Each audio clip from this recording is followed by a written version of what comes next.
So, we're going to start it off to the bottom right-hand side of the map. Our red Terran player is going to be aLive. He's going to be going up against, and of course he represents My Insanity, by the way.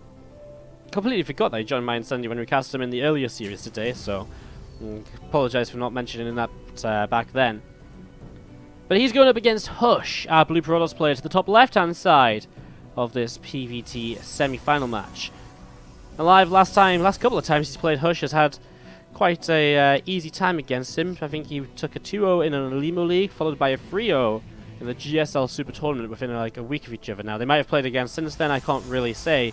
That was the last time I checked them out on a Ligulac, but yeah, aLive has got to be the favourite going into this game right now. And Hush from Dust Gaming here in the top left, well, let's see what he can pull out the back. With the Adepts being nerfed and all as well, it's not going to be easy. You should never give up hope. Just as we set up then, guys, we'll just mention again, obviously, if you're enjoying the stream, do not forget to hit that follow button. See when we go live again in the future. How many followers we had coming through today? Many? A few? A couple? I had a couple, 2. Literally only 2. Wow. If you're enjoying the stream, remember, hit that follow button. See when we're going live again in the future. Keep checking us out for more StarCraft content. And outside of that, if you're enjoying the stream, you can, of course, support in other ways as well. Subscribing, donating, and all the rest of it. All of it goes towards us being able to continue to produce StarCraft 2 content full-time here on WardiTV. Probe is going to come back in towards the natural expansion. This Reaper from aLive going up the left-hand side, and we'll jump into the main base in the next couple of moments. So Reaper jumps on in towards the main, and we'll throw down a grenade here, and we'll be able to pick up a probe kill right from the get-go. So pretty good stuff right there. One probe going down already. And as that probe falls, we just seen a Stargate coming up from Hush as, oh, this Adept. That's a nice little dodge away from aLive, because the Adept probably would have got a second shot off if they both continued to move in the same direction. So turning around at the last moment there, just kind of caught that Adept a little bit off guard. And catching that Adept just a little bit off guard is, yeah, it's nice. It's good. Anyways, we're going to see aLive just sat with this Reaper, and obviously keeping aLive's great, means he can scout again in the future. Did he already pick up the information about the Stargate? He did not. So early on here, he will have to be a little bit cautious as to where he positions his units, just to make sure that he isn't going to be caught off guard by the initial Oracle on anything. As we're going to see a Medevac on the way up, a Widowmine on the way up as well, and more Marines still just pouring out of this barracks here at the front. Reactor obviously aiding with that. So pretty standard opening, really, heading in towards what is a setup towards a nice little Widowmine base drop. Depends what you feel like it is. I mean, if you feel unsure, you can leave the Marines at home and then drop the Widowmines. If you can also drop the Marines and leave the Widowmines in each mineral line, depending on what you feel it might be. You can see this Widowmine going to take a bit of an awkward position, maybe looking to catch Hush off guard. In fact, look at this rally. Oh my god, aLive, you are so smart.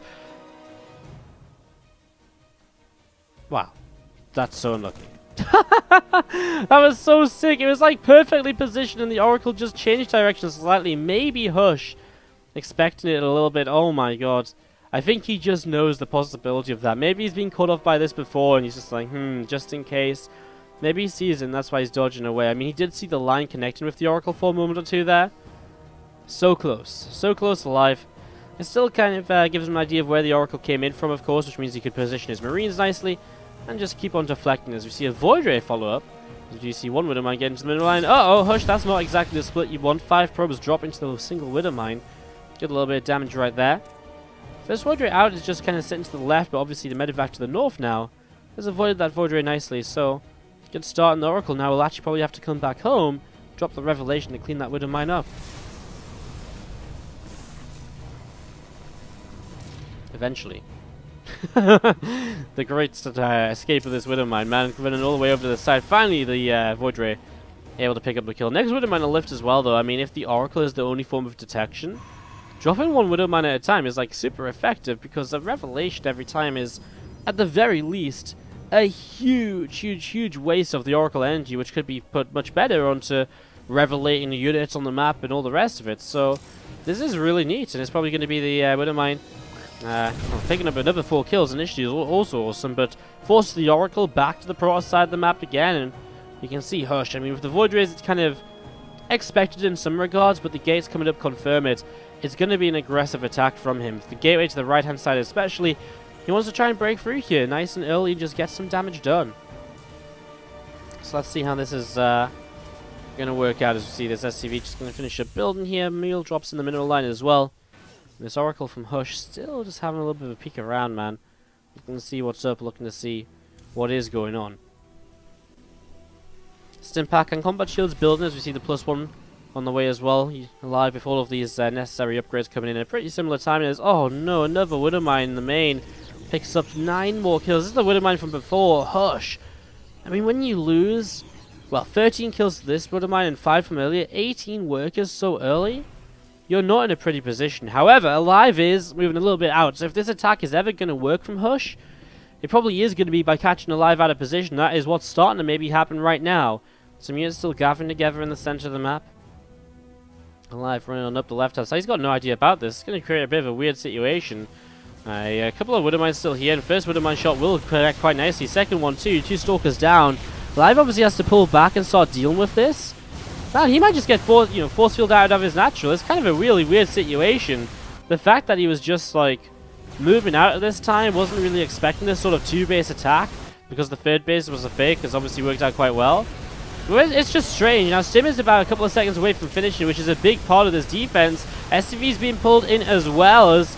Oh, it's kind of hard to say what's really happening. I think that Protoss army is just melting though. 20 workers killed is nice, but if you lose your entire army, there's no way you hold the counter-attack, and Hush obviously knows that here, and that's going to be aLive. Let's go in game. Up a game. To the bottom left-hand side of the map is going to be the red Terran player. Let's see it, guys, who's going to be cheering on My Insanity's aLive. And to the upper right-hand side, the blue Protoss player from Dusk Gaming. Let's see if he can tie the series up and make a bit of a series out of it. It is going to be Hush. The Ice of 9 also hitting us up with a Twitch Prime sub. Wow, Twitch Prime sub hype train today. Thank you very much for subscribing. Can we get some more SJ hearts, some SJ loves in the chat? I'm going to spam some right now. For all of the subs. Thank you guys, appreciate the support. Thank you very much. Thank you, thank you, thank you. That's awesome, actually. Good day, good day. Hopefully you guys are having a good day as well, enjoying all of the games. Enjoying the StarCraft, of course. As early here, we will just see the scout from Hush as he's a little bit annoying with this probe early game. Just trying to slow down that Rax by just a few seconds. Wherever possible. I'm just going to keep on running around and seeing what else is going on. Oh my god, why are we all yelling again? This is the problem with the delay. You'll get over kind of the yelling and caps lock, and then I mentioned it, and so 90 seconds later, you'll start yelling again. God damn it, guys. God damn it. CC comes down here from aLive, setting it up. I have to... Oh, sorry. Sorry. I have to say, one thing that's really awesome about today so far is that the chat is so active. You know, it's kind of crazy. Like, since like the start of March or so, the chat has felt really, really quiet and like sort of like dead in a way. Like, I don't know. It's been very quiet though. So it's really awesome to be able to kind of see so many of you chatting around today and all the rest of it. So thanks for chatting. Thanks for discussing. It's always cool to see the chat moving along nicely and stuff. You know, it's nice. You guys might not know this, but actually I think a lot of streamers would agree that one of the best things about streaming is being able to talk with people and to communicate with their audience. And one of the worst things is when they're streaming and there's just like no one in chat. And even when I'm casting, you know, I like to see what you guys are saying, see you guys discuss the games and stuff, you know? It feels good, so appreciate that. As you see, Hushed with obviously a bit of an unorthodox positioning of the robo facility here to the left side of the map, and I mean, we're left sort of wondering what exactly is his plan. And we begin to see it. 2 more gateways as well. I mean, it's not even... I mean, obviously it's proxy. It's closer to the base of aLive. It's not like a super proxy, right? aLive is opening, by the way, as being completely negligent of any sort of Reaper play, so... Or, yeah, completely negligent of a Reaper, so... A little bit of a faster factory in Starport. However, that lack of scouting might really hurt him here, as we're going to be seeing the Warp Prism coming on through and getting set up and ready to move forwards. These extra gates obviously will come into play as well. And 4-gate Prism, I mean, it's just going to be a fast, quick attack from Hush, something cheesy, aggressive. I mean, honestly, at this point, I wouldn't blame him for not wanting to go up against aLive in a macro game. I mean, he's been such a solid player lately, and really rising to dominance over the past few months and having some great results. Finals of the GSL Super Tournament, round of 4 at IEM Katowice, as we will see this step picking up the SCV kill. And this Medevac and Marine is going to start jumping up, or loading up and boosting up towards the upper right-hand side. I mean, Hush so far is going to be a weird situation. There's going to be one overcharge available on the MSC.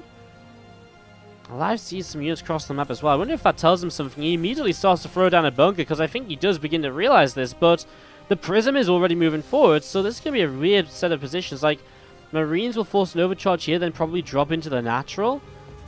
It's one of those setups where actually it's going to be aLive who's going to be able to take a little bit of damage here. Widowmine will start to be damaged. Will not go down, however, before we see the... oh, well, actually an Observer comes through, so we'll get killed. This bunker here in a bit of trouble. Drops into the natural. Was there an overcharge used? Yes, there was. So now you can go back up to the main. So natural expansion being killed here as we just see these SCVs desperately trying to finish up this bunker. A couple more Marines building. Tank on the way out. Repairing the depot now once again. The bunker will finish up. He can repair that. There's only one Marine inside though, but it's just so important to try and hold something here. Liberator 2 going to try and hold a position. Another Marine jumping in. Oh, I mean, the probes and SCVs are both going down. The tank here as well. Not enough SCVs to keep repairing in the end. Widowmine will hit the Warp Prism. Liberator unsieges. The front is held. Meanwhile, aLive has killed the natural with those Marines. What a weird game so far. aLive, I think, is holding on though. Killing the natural is obviously huge. He's got SCVs of his own in his natural expansion. He's actually up 8 workers still, so I think aLive has just about been able to do this here. We're going to see these units from Hush going to try and make a play towards the back now, but there's a Widowmine here, so he has to be very careful about it. Already one Stalker being used. Start shutting that down. Liberator and Tank on siege. We'll leave one Lib at the front. I think he's got plenty though, right? I mean, Tank on siege on the high ground as well. Keep things safe. We've seen SCVs being pulled in. This Liberator will go down. Tank keeps on firing. I mean, obviously Hushkin needs to do some more damage. But aLive can't afford to lose all of these workers. And you're going to see the Medevac actually coming back home. That's pretty nice, actually. He forced another warp in at home to defend it. Now he pulls it back. This means there's one less warp in being aggressively used here. And he actually has all of his units positioning over on this side of the map, as we'll see aLive pushing forwards. Marines, another tank sieging again. Marines going to keep on trading this out. I think the tank fight is just going to be a little too much here. Depths will shade forwards. Those Marines can lift into the Medevac if they want to. No real need to, though. The tanks are doing the job. And that one SCV keeping this siege tank alive in the front as well. GG is called, and aLive will take the 2-0. The 2-0 to